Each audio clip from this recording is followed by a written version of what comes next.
On a aussi des questions beaucoup plus profondes, des questions auxquelles vous y connaissez bien parce que vous avez fait des études en théologie. Et ma première question qui fait énormément débat aujourd'hui dans le monde actuel, que ce soit auprès des chrétiens ou auprès des musulmans, est-ce que la Bible est falsifiée? Est-ce que la Bible a vraiment été faite par des hommes qui n'ont pas été inspirés par Dieu? Quelle réponse vous avez à apporter à cette idée-là? Très intéressant dans la Genèse, Dieu dit que la lumière fut. Et cette lumière-là, elle a éclairé tous les hommes jusqu'à aujourd'hui. Jusqu'au point où Matthieu nous dit que nous sommes aujourd'hui la lumière du monde. À la différence de l'islam où l'ange Gabriel, coraniquement, s'adresse au prophète de l'islam Mahomet et lui dit Iqra, récite. Il y en a un qui récite, mais il y en a un qui est venu amener lui la lumière du monde. Amen.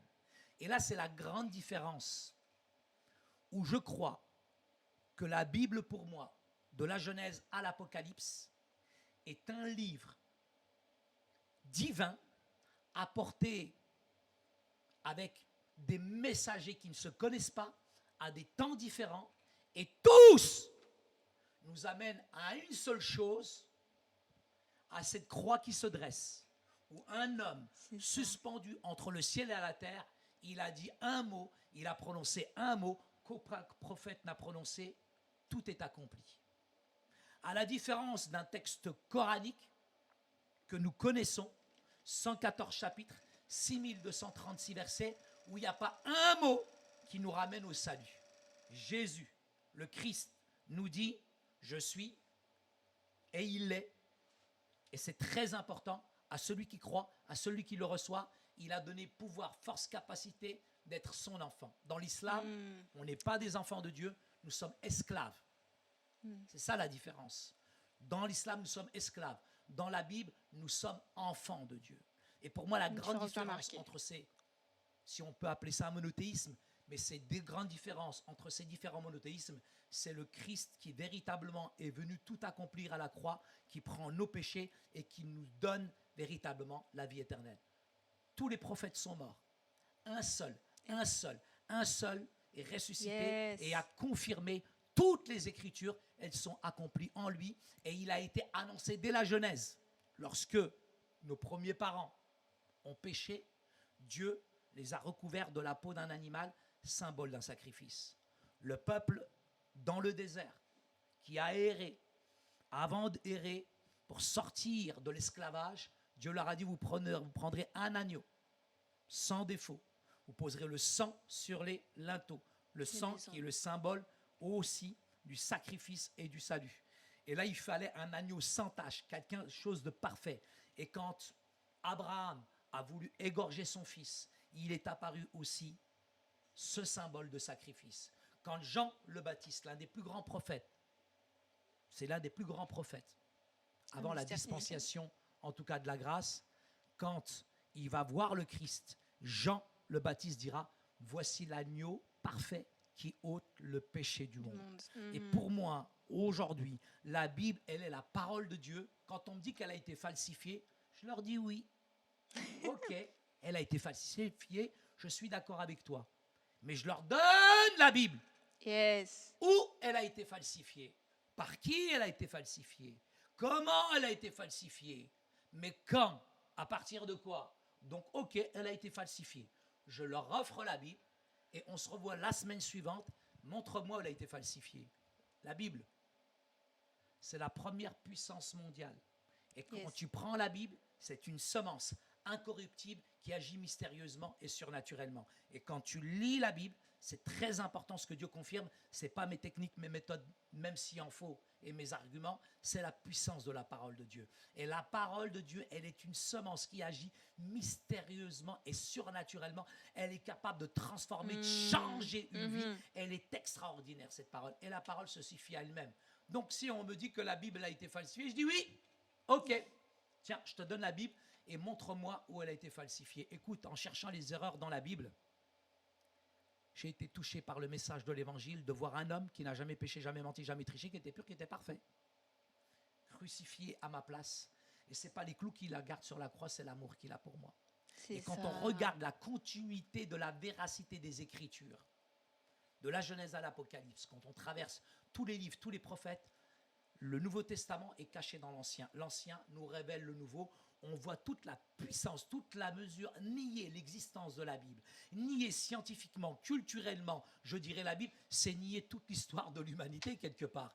Et aujourd'hui, moi je ne cours pas après la science, je ne cours pas après les découvertes, la Bible elle me suffit, mais beaucoup de scientifiques, beaucoup d'archéologues font des recherches, font des fouilles. Et ce qui est mentionné dans la Bible se On les confirme, retrouve, c'est mais ça. d'une manière surnaturelle. Maintenant, il peut y avoir effectivement, en apparence, quelques soi-disant contradictions, mais il faut remettre ça dans un plan culturel, dans Un une source contexte. culturelle pour en avoir les réponses. Parce que prendre un verset, le sortir de son contexte, en faire un prétexte, mais non, c'est l'ensemble de la Bible qu'il faut prendre et pas me sortir un verset, tu tricotes avec et Zahma, toi tu connais 3 versets par cœur et tu te prends pour Watchmani ou le pasteur Noëlla, tu te la pètes, tu te la racontes avec moi. Quand tu prends la Bible, tu prends l'ensemble de la Bible et là on peut avoir une dispute théologique, on peut véritablement se confronter. Et moi j'aime le débat. Ce que je trouve regrettable, c'est que les chrétiens ne sont pas préparés au débat. Et je crois qu'il y a certains musulmans qui connaissent la Bible mieux que certains chrétiens, très honnêtement. Mais il faut avoir l'art aussi de débattre, le sens de la rhétorique. Il faut être ancré profondément, je dirais, plongé dans les Écritures. Je crois que les chrétiens aujourd'hui évangéliques, si véritablement on les interroge, il y en a très peu qui lisent la Bible. Et je crois qu'ils connaissent maximum 5 versets par cœur. En parlant de débat, parce que vous avez parlé de débat, il y a on parle aussi de Jésus dans le Coran, mais est-ce que Jésus est réellement Dieu? Parce que dans le Coran, il nous est présenté comme un prophète. Certains musulmans disent aussi que Jésus n'est pas présenté comme Dieu dans la Bible. Qu'est-ce que vous avez à répondre à ces questions que beaucoup de personnes peuvent se poser par rapport à la divinité de Jésus? Là, ici, j'ai une bouteille. Il y a l'air qui est à l'extérieur, d'accord? Et il y a l'air qui est à l'intérieur. Et il y a juste cette enveloppe. L'enveloppe, elle est là. On peut la briser, on peut la tuer. Elle restera unique. Dieu, il est Dieu. Mais Dieu dans sa bonté, Dieu dans sa grâce, il est capable de se faire chair. On est capable de briser ce corps. Il restera Dieu. Ça, c'est très important. Ce qu'il ne faut pas confondre dans l'islam, qui est diamétralement opposé, je dirais, à la Bible, c'est la triade. La triade coranique musulmane, c'est Dieu, Marie et Jésus. Mais notre Sainte Trinité, qui est une tri-unité, c'est le Père, le Fils et le Saint-Esprit. Ils sont parfaitement unis, raccordés. Tu t'appelles comment? Céline. Céline, il y en a 3 devant moi. Toi, tu es corps, âme et esprit, oui ou non? Oui. Et pourtant, à combien de Céline je m'adresse? À une. À une, j'espère bien, mais pourtant, t'es 3. C'est ça. D'accord? Mais comment, avec un langage humain, tu veux parler du divin? Donc, pour moi, Dieu, il est parfaitement Père, Fils et Saint-Esprit. Et cette dimension de la Trinité qu'on ne retrouve pas dans la Bible, elle est complètement mentionnée quand le ciel se déchire, la voix de Dieu se fait entendre, la puissance de l'Esprit tombe sur Jésus et il dit, celui-ci est mon Fils bien-aimé en qui j'ai mis toute mon affection. Et là, on voit la dimension de la Trinité. Les 3 dimensions sont réunies. Yes. Je m'excuse. Je peux utiliser des images imparfaites pour te décrire la Trinité. Mais la Trinité, elle n'est pas écrite dans la Bible, mais nous l'avons parfaitement, je dirais, dans la personne de Jésus. Là, alors qu'il est approuvé, alors qu'il est, je dirais, divinement, je dirais, touché par la puissance de Dieu, ce Dieu-là qui nous aime, est capable de quitter son ciel, de venir sur cette terre juste par amour et donner sa vie pour nous. Effectivement, quand je me suis converti en tant que, venant d'un arrière-plan musulman, pour moi, Jésus, il est Dieu, Dieu, il est Jésus, le Saint-Esprit, c'est quoi? Les 3 font un. Est-ce que les chrétiens prennent Dieu pour un shampoing? C'est très difficile à comprendre, bien sûr. Mais en même temps, quand tu regardes, quand tu traverses, quand tu pars en voyage dans les Écritures, tu vois cette dimension de la Trinité constamment. Mm. Pour moi, Jésus, il est réellement Dieu, il est le Fils de Dieu. Et je vais te poser une question, Céline. Tu es au premier étage d'une maison. Mhm. Inch'Allah, un jour, tu auras un petit enfant qui va jouer au bord de la piscine et il tombe dans la piscine. Le problème, c'est que Céline, tu as plein de servantes. Mais ton gamin, là, il est tellement infect qu'il n'écoute pas les servantes. Les servantes, faites attention, tu vas tomber dans la piscine. Faites attention, tu vas tomber dans la piscine. Et tu vois, tu vas congédier tous ces servantes parce qu'il n'y en a aucune qui est capable de le tenir. Un jour, tu vas te retrouver face, seul à cette humanité qui est pécheresse. Et ton fils tombe, plonge dans la piscine. Toi, tu es au premier étage de la maison. Tu fais quoi? Je vais essayer de descendre pour aller l'aider. Tu vas descendre, tu vas sauter, mais pourquoi tu vas le sauver? Pourquoi tu veux l'aider? Parce que je l'aime. Est-ce que tu peux me décrire cet amour? J'ai pas encore d'enfant, mais c'est une sorte d'amour inconditionnel parce que je sais que je l'ai créé, qu'il vient de moi. Alors il y a un amour automatique qui se fait autour de cet enfant. Cet amour, il est automatique. On a l'impression qu'on est dans une entreprise. Mais à part ça, est-ce que véritablement cet amour, cette dimension de l'amour, tu peux l'expliquer? C'est inexplicable. C'est ça. Dieu par amour, Allahu mahabba. Dieu, il est tellement amour qu'il a quitté son ciel de gloire, il se jetait dans la misère humaine, il s'est fait chair, il a pris un corps pour nous sauver. Il fallait quelqu'un de parfait. Le Coran nous dit de Jésus, il est Ruh Allah, qu'il est l'Esprit de Dieu. Le Coran nous dit de Jésus qu'il est Kalimat Allah. Si je te donne ma parole que je vais venir à 15h30 ici, je suis là, donc j'ai qu'une parole. Donc Dieu, il est sa parole. Au commencement était la parole était auprès de Dieu, la parole était Dieu, et cette parole, ils ne l'ont pas acceptée à cause de quoi? À cause de l'orgueil.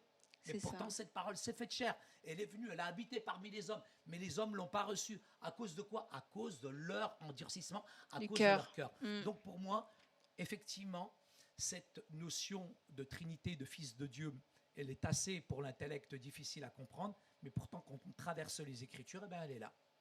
Et elle s'explique. On a aussi une autre question.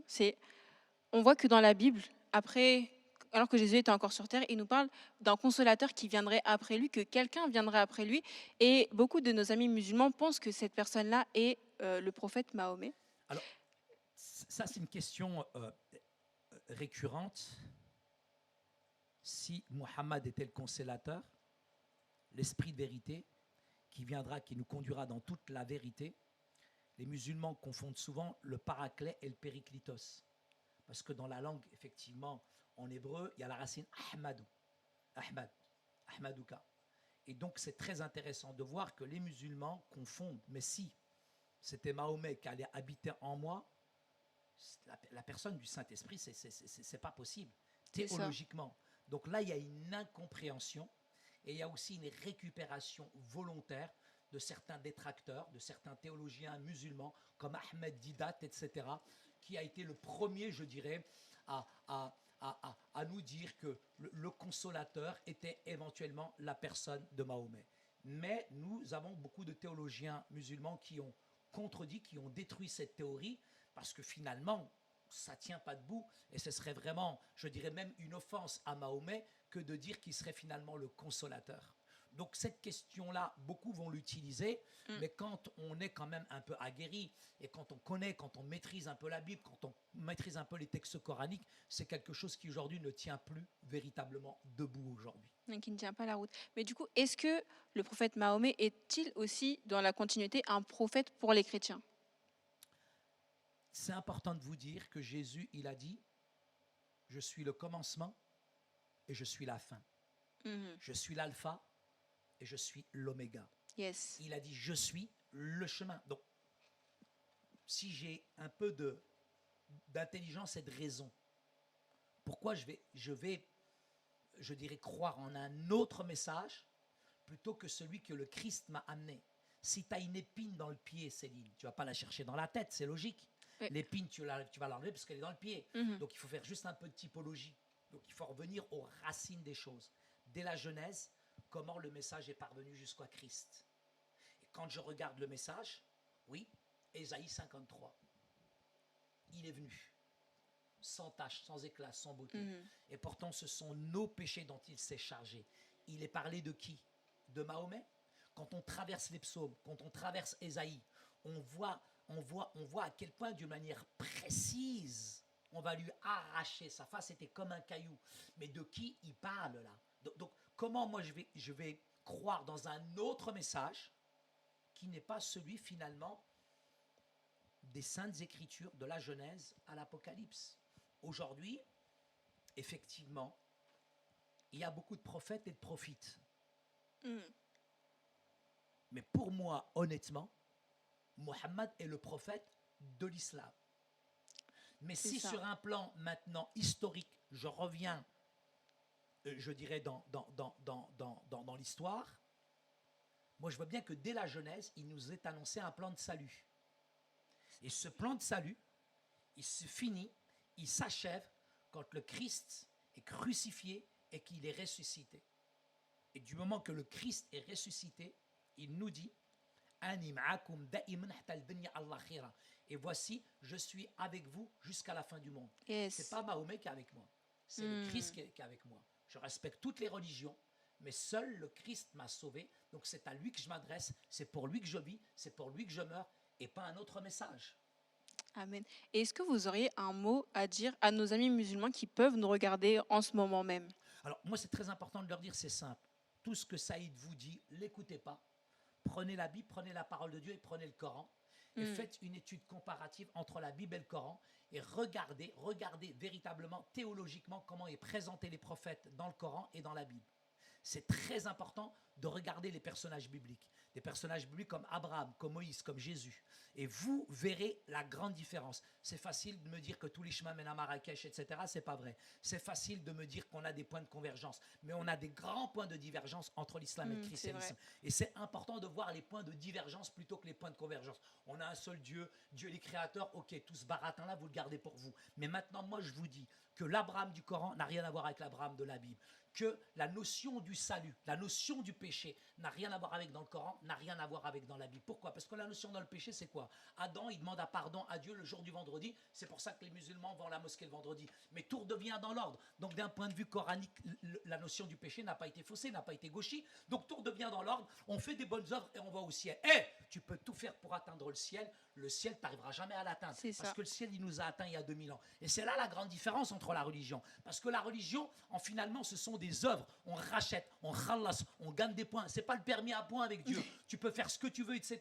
pour gagner des points. Ces hasanats-là, elles n'auront rien. Parce qu'on est pécheurs, on est pécheurs, on est pécheurs. C'est ça, on est impurs. On demeure pécheurs. Seul le sang de Jésus est capable de nous purifier de tous nos péchés. Et cette question du péché, elle est importante. Parce que combien il y en a qui sont liés, qui sont détruits, qui sont morts à cause du péché, qui ne dorment pas, qui sont dans la souffrance. Mais seul Yeshua elle-même, seul Jésus est capable de te guérir, de te changer, de te transformer, de te libérer, de te guérir de ta maladie, de t'enlever tes samnis et de te donner hayat abadiyat, de te donner la vie éternelle. Seul le Christ, seul le Christ, seul le Christ, seul Jésus. Aucune religion peut te changer, te transformer. La religion, elle te prend, elle te laissera tel que tu es. Mais si Yeshua al-Masih يدخل في قلبك ينحل الخطية يبدل قلبك وحياتك هو نور العالم, il est la lumière de la vie. Et cette lumière, elle est là, mon frère, ma soeur, pour t'éclairer et te donner la vie éternelle.